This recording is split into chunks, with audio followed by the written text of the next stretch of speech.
তারেক রহমান একটা নাম যাকে ঘিরে বাংলাদেশের রাজনীতিতে আলোচনার শেষ নেই। আজ বলা হচ্ছে তিনি সব মামলার দায় থেকে মুক্ত। তবু ৫ আগস্টের পর দীর্ঘ ১ বছরের বেশি সময় পার হলেও তিনি দেশে ফিরছেন না।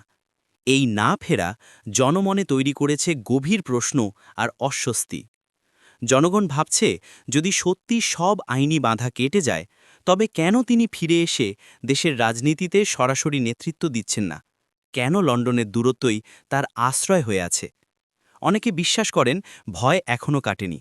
রাজনৈতিক প্রতিহিংসা, রাষ্ট্রীয় যন্ত্রের অপব্যবহার কিংবা আবারও মিথ্যা অভিযোগে জড়িয়ে দেওয়ার আশঙ্কা সব মিলিয়ে তিনি হয়তো দ্বিধায় আছেন। কিন্তু একই সাথে হতাশ কর্মীরাও প্রশ্ন তুলছে, যে নেতা নিজের দেশের মাটিতে ফিরতে পারছেন না, তিনি কিভাবে জনগণের আশা আকাঙ্ক্ষার প্রতীক হবেন? তারেক রহমানের এই দীর্ঘ অনুপস্থিতি শুধু বিএনপির রাজনীতিতেই নয়, গোটা জাতীয় অঙ্গনেই তৈরি করেছে শূন্যতা। তিনি কি একদিন সাহস করে ফিরে আসবেন, নাকি চিরদিন বিদেশের মাটিতেই বন্দী হয়ে থাকবেন? এটাই এখন কোটি মানুষের অজানা প্রশ্ন।